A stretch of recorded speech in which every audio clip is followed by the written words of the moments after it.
You might wonder how authoritarian rulers remain in power in a relatively unchecked fashion by their population. The answer isn't always as simple as repression, although that has been the answer in several case studies across the 20th and 21st centuries.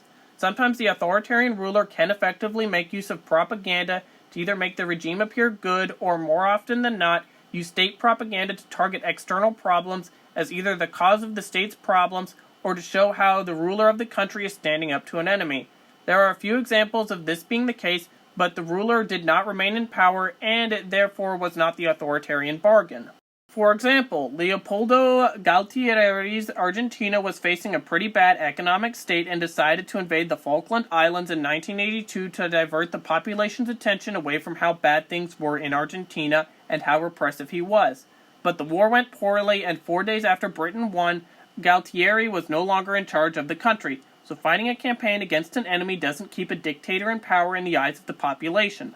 However, more often than not, the authoritarian ruler and population engage in what is referred to in international affairs as the authoritarian bargain. Sometimes the reasons which I mentioned before, such as standing up to an external enemy, can be part of the bargain, but mostly it relates to the economic opportunities provided by the authoritarian state to its population, which is used by the ruler to reach a point of equilibrium between the population for him to remain in power and repress certain groups of the population, and do general authoritarian things. Let's look at a few case studies where this has been the case. In Gaddafi's Libya, for example, Muammar Gaddafi came to power in a 1969 coup against the Libyan monarchy and ended up creating a dictatorship. Under Gaddafi, Libya waged several conflicts such as the 1977 border war with Egypt and the Great Toyota War with Chad. Neither gave Libya a victory against an external enemy, and Libya would also receive airstrikes from the US in 1986 for supporting terrorists. But the reason why the Libyan people had put up with Gaddafi being, Gaddafi was because of the authoritarian bargain. His state provided loads of oil money to the population in the form of state-funded programs for economic opportunities. Gaddafi would also be extremely repressive, but most of the Libyan population ignored this due to the economy for them being so good. The most prime example of the authoritarian bargain on the economic front could perhaps be Egypt. After Nasser seized power, he was essentially a dictator, but liberalized much of Egypt's institutions to have more money go to the population after toppling the monarchy.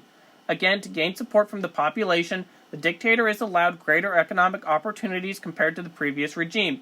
This pattern would continue in Egypt under Anwar Sadat and Hosni Mubarak, where when a new dictator came to power, he would enact more policies to show that he was better than the last ruler to keep popular support. Another major point of the authoritarian bargain which a dictator offers to the population in exchange for remaining in power is the perception of security of the state. When a dictatorship faces an insurgency or rebellion of a vastly opposite extremist political ideology, the authoritarian state, although repressive towards the population, is the villain that the public knows, whereas the other extremist rebels are the villains that the population doesn't know, and are also extremists nonetheless.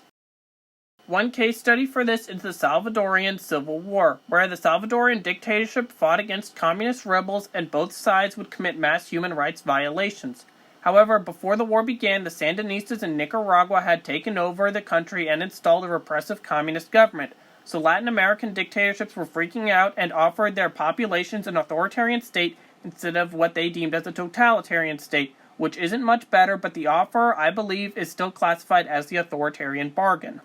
Syria under Bashar al-Assad is also a prime example of the authoritarian bargain in a sense, as through state propaganda, Assad's government was able to portray the Syrian opposition forces all as al-Qaeda terrorists because some factions of the opposition were in fact al-Qaeda aligned, and then of course there was ISIS during the civil war as well, so Assad was able to portray his government as stability and security.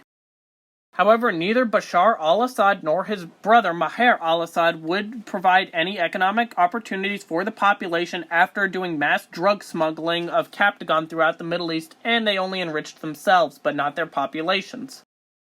Diverting a bit from this video, when I was in college, we had a Syrian army veteran who had been conscripted into Assad's army come into class and tell us about his experience there, and he stated that Assad had been able to point to the fact that while he was a dictator, he could persuade people that he was better than the opposition due to how censored the Syrian media was during the early years of the civil war.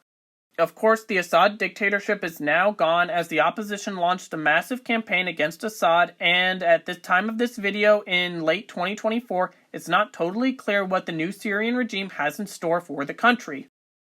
Another piece of the authoritarian bargain is that dictators can promise stability of the state regardless of repression. Oftentimes, during the transitional period between dictatorship and democracy, a state is at its most vulnerable political period for extremism and political violence. So an authoritarian state can compare itself to a state in the transitional period to show that a dictatorship is more stable at the time. This phenomenon can also lead to democratic backsliding in countries in the transitional phase as people turn to the authoritarian strongman over democratic institutions as the strongman is viewed as more credible at the time.